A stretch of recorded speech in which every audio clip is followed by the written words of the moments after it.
The Galactic Concordat had classified planets for millennia. Class 1 worlds were paradise gardens. Class 5 worlds had mild seasonal variations. Class 10 worlds were harsh but survivable.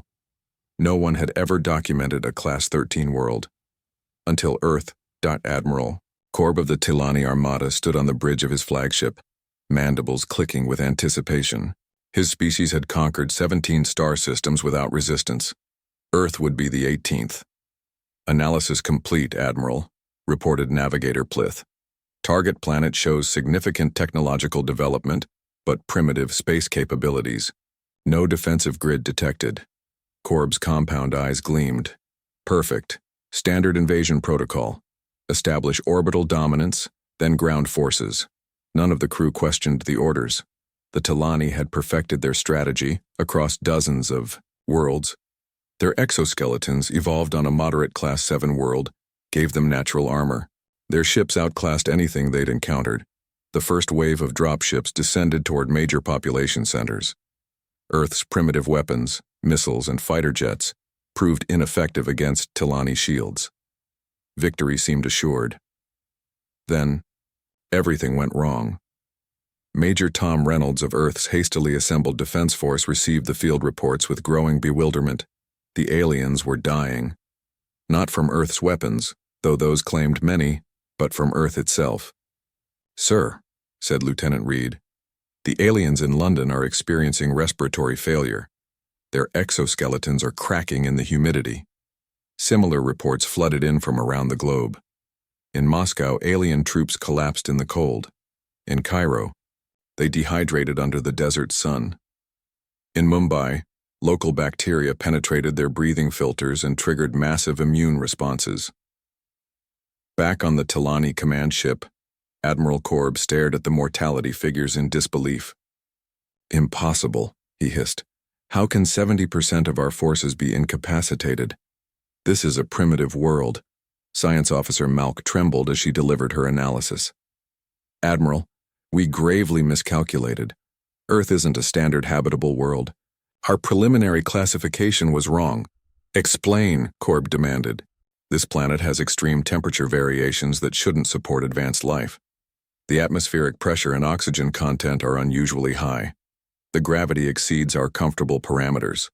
The indigenous microorganisms are hyper-aggressive." She paused, mandibles quivering.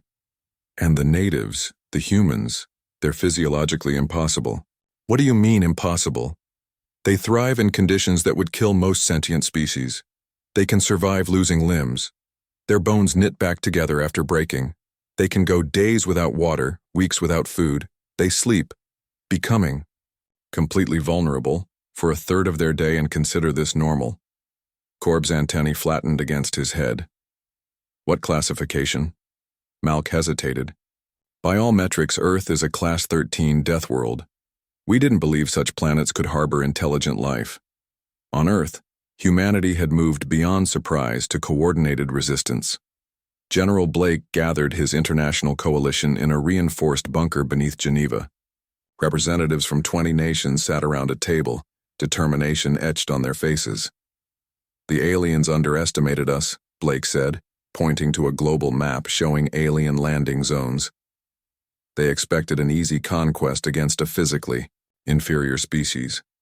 Instead, they found themselves on a planet perfectly evolved to kill them." Captain Ross, a weathered soldier with decades of experience, nodded. "Their technology is superior, but their biology is their weakness. They're dying from infections, weather conditions, and simple injuries that we'd recover from." Dr. Wilson, the coalition's lead scientist, added, "Their exoskeletons shatter under our gravity when they fall. Their filtration systems can't handle our microbes, and they appear completely unprepared for our atmospheric composition." Blake leaned forward. "We've analyzed their attack patterns. They follow strict protocols with no adaptation. Time to show them how humans fight." Across the planet, humanity's counteroffensive began. In Australia, special forces used the harsh outback to ambush alien units. In Brazil, the dense rainforest became a natural trap. In Canada, the cold claimed more alien lives than bullets. Admiral Korb watched his invasion crumble. Half his ships now served as overcrowded medical facilities. The humans had adapted with terrifying speed, using their world as a weapon more effective than any technology. We must retreat, Malk urged. This world is biologically hostile beyond our capacity to overcome. Corb's pride warred with logic. The Concordat will never believe we were defeated by primitives. They are not primitive, Malk corrected. They are Deathworlders, evolved under conditions we considered unsurvivable. Their biology, their psychology, even their social structures are shaped by constant survival pressure. A communication officer interrupted. Admiral, the humans are broadcasting on all frequencies. The main screen activated, showing General Blake. Attention, Talani forces. You came to our world uninvited and discovered what countless threats before you have learned. Earth is not to be taken lightly. We offer you one opportunity to withdraw your forces completely.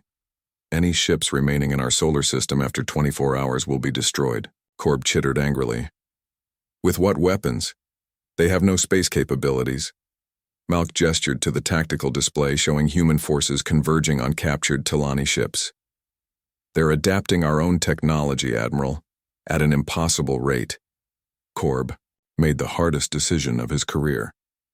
Order all forces to retreat. The Concordat must be warned. As the Talani fleet limped away from Earth, the Galactic Concordat updated its records.